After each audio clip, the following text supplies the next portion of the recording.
All right, hi everybody. So I have to stay home because my son is quarantined and he can't go back to daycare until next week. So I will be home for the rest of this week. But we're still going to continue things like normal because we do have to take our test at the end of this week. And I want to make sure that we cover everything we need to cover so that you guys are prepared for your exam. So what we're going to do today, we're actually going to finish the notes from 4.3. So if you were here last time, you probably remember, or hopefully you remember, that we were learning about parallel and perpendicular lines, but we actually did not finish this note packet. So I need you guys to find this note packet. You should already have it. So look through your stuff, find the packet that says notes 4.3, and we're going to finish this off in a bit. I'm going to show you what page to turn to in just a second, but go ahead and take this out. If you were absent, check the absent bin because I believe I filled in all the absent folders for everybody that was absent. If you just lost it and you need a new one, you can check with Mr. Milligan or the sub, and I did leave there should be some extra copies on my desk of this notes packet if you need an extra. So we're going to get started. So we're actually going to go to the page that we left off on, and that looks like this. So if you could turn to this page, and if if you need to pause this video, if the sub needs to pause this video for you guys to take out your notes, you can do that. I want to make sure everybody has their notes packet before I actually start talking. So if you need to pause the video, you can have the sub do that. And then once you guys are all ready, we're going to get started. So everybody should be turning to this page. We are going to finish where we left off. The top of it says writing equations for parallel and perpendicular lines. These symbols right here, I mentioned this last time. That means parallel. It's just a little symbol that you can use for parallel. And this one means perpendicular. Now, we talked about that last time, but just in case you forgot.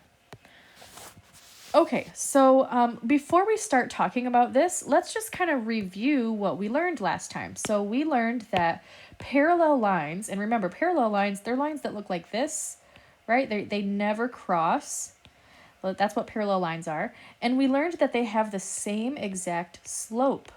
So, for example, if I have an equation like y equals 3x plus 5 and y equals 3x minus 7, these two lines would be parallel. That's because they have the same slope, right? It's just that one of them would start at positive 5, one of them would start at negative 7, but they're both going to go up 3 over 1, up 3 over 1. That's how you would create parallel lines, same slope. And then we learned that perpendicular lines, and remember, perpendicular lines are lines that cross at a right angle or a 90-degree angle. That's what a right angle is. So they cross at a 90-degree angle. And we learned that they have something called opposite reciprocal slopes.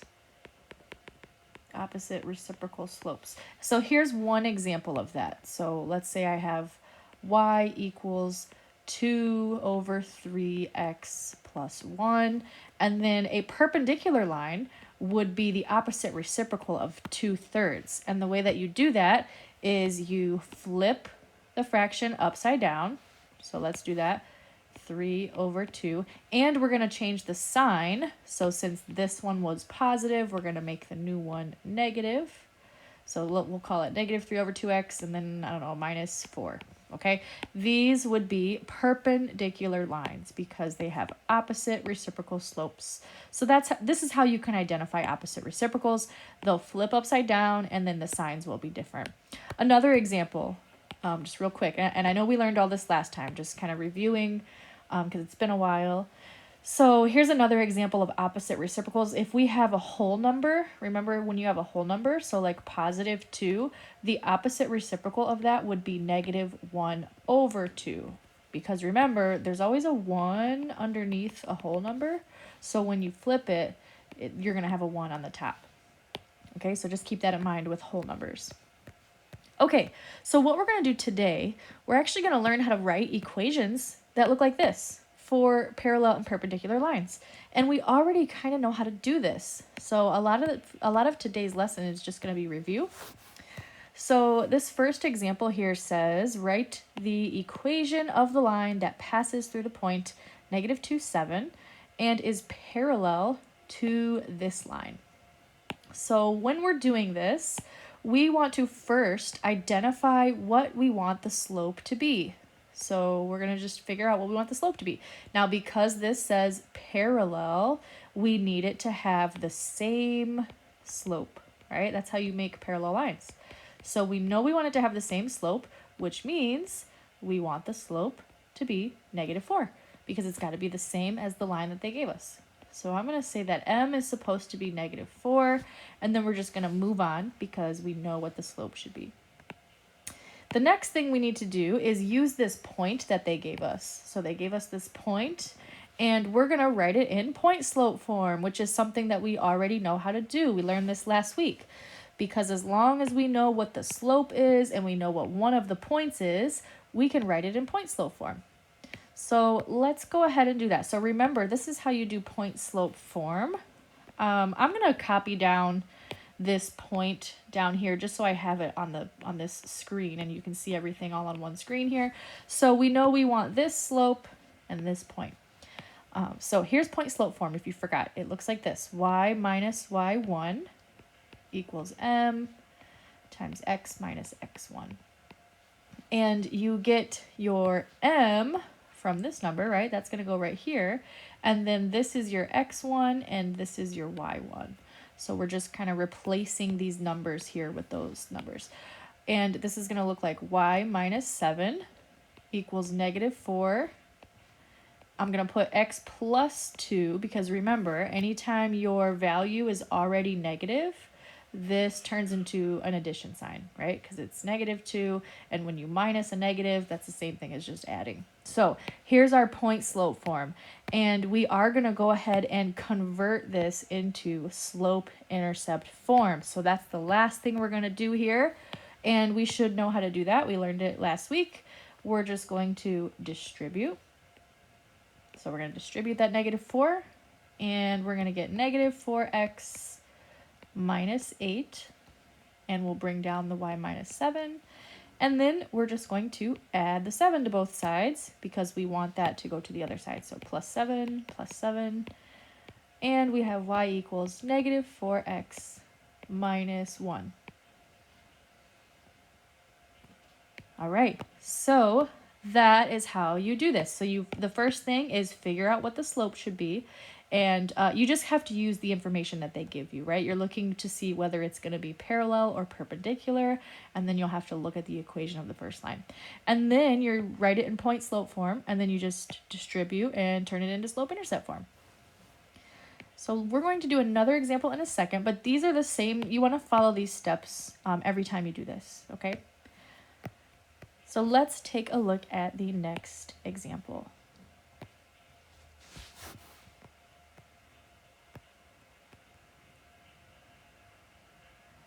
All right, so in this example, if you go ahead and read it, you'll notice that it says perpendicular this time, right? So this time we want a perpendicular line, which means we don't want the same slope. We want opposite reciprocal slope.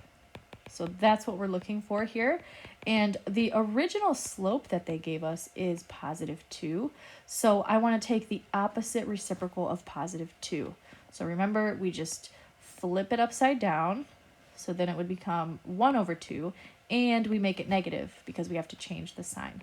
So this is what I want to use as my slope. And we also have our point over here, right? +4, +3. So let's go ahead and fill out our point slope form. So remember, this is x1, this is y1.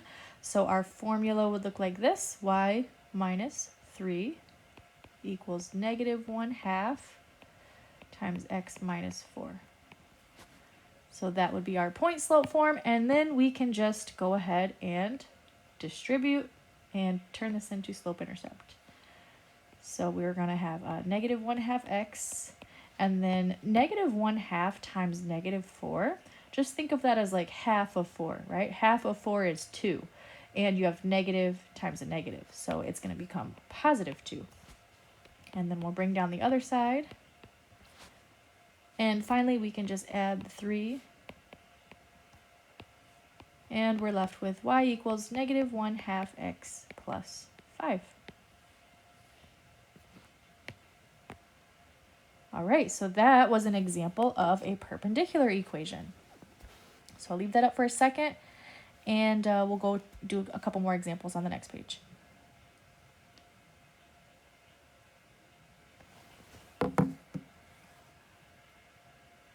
All right, so let's try these examples. You'll notice that these look a little different, but we should know how to deal with this. So if you look at this example, it says write an equation of the line that passes through 3, -1 and is parallel to this line. But you will notice that this equation is not in slope-intercept form. So just remember, sometimes you're going to have to rewrite it. We've done this before, right? So anytime it's not in slope-intercept form, you always want to rewrite it. So we're going to do that first. Before I deal with anything else, we're going to go ahead and rewrite this. Okay, so I'm going to zoom all the way in on the equation. And when you rewrite equations in slope-intercept form, typically we start by moving the x term to the other side. Now there's a 1 in front of this, right? So the way that we would move that over there is by subtracting it from both sides. So we'll subtract 1x, and then we'll just bring this down. Negative 3y equals negative 1x plus 9. And then we divide everything by negative 3.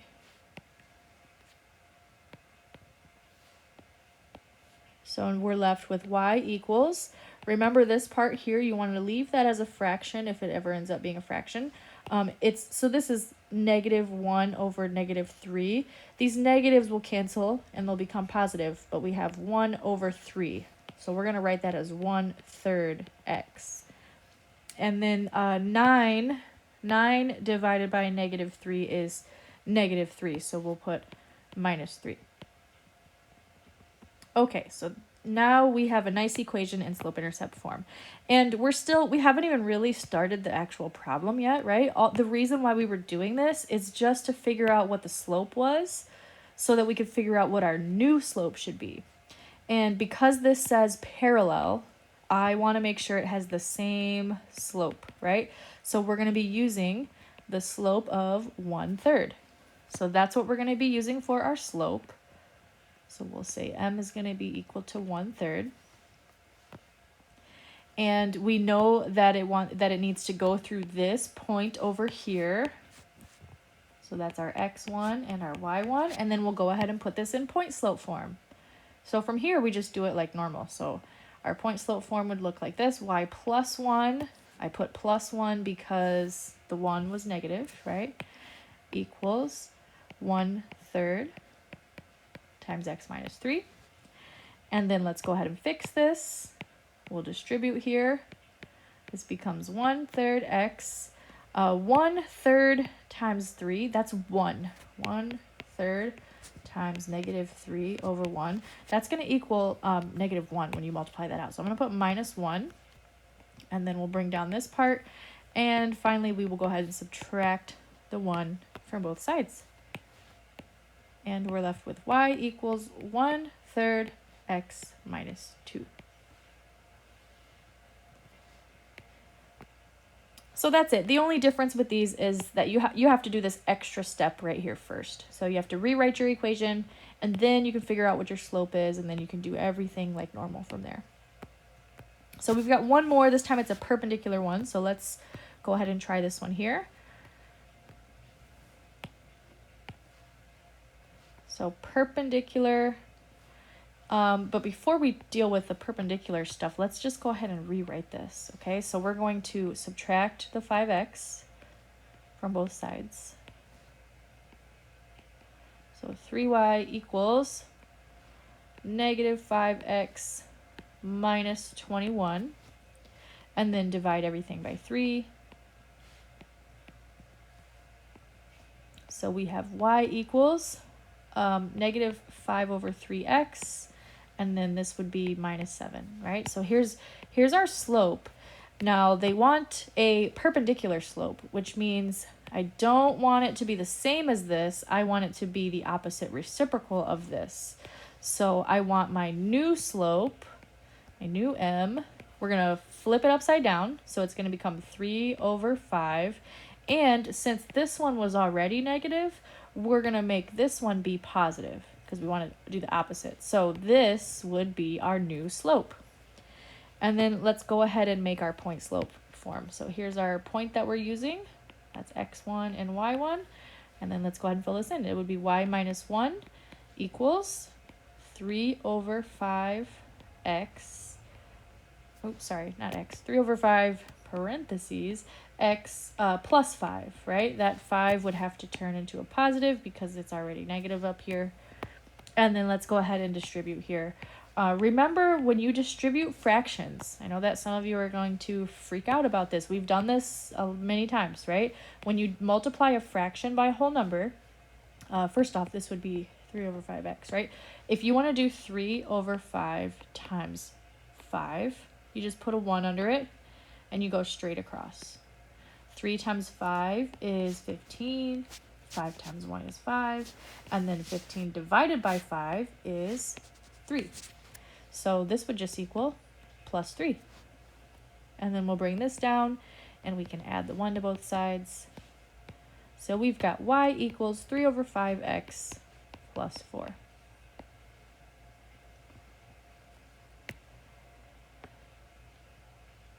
Okay, so there are a couple examples that you guys can try on your own.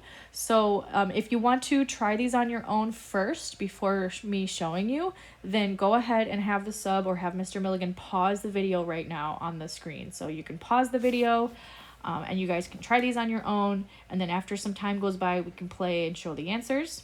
Otherwise, I'm just going to keep going. So go ahead and pause right now if you want to have some time to try these on your own. And then when you unpause, I am going to continue and just continue these last two problems here.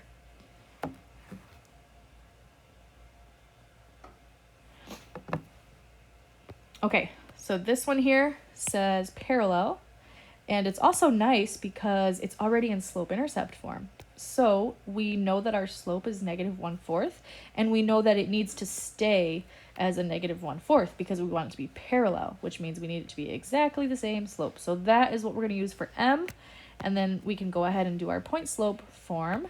So it'd be y minus 3 equals negative 1/4 times x minus 8. And then we distribute, so that would become negative 1/4 x.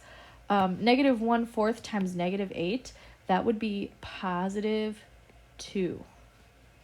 Positive 2. And then we would bring down this. And finally, we can add the 3. So we've got y equals negative 1/4 x plus 5. Okay, so that was the first one. And then the second one, it says perpendicular, and also it is not in slope-intercept form. So we're going to go ahead and rewrite that in slope-intercept form. So I'm going to put a 1 in front of the x, and then we're going to subtract 1x.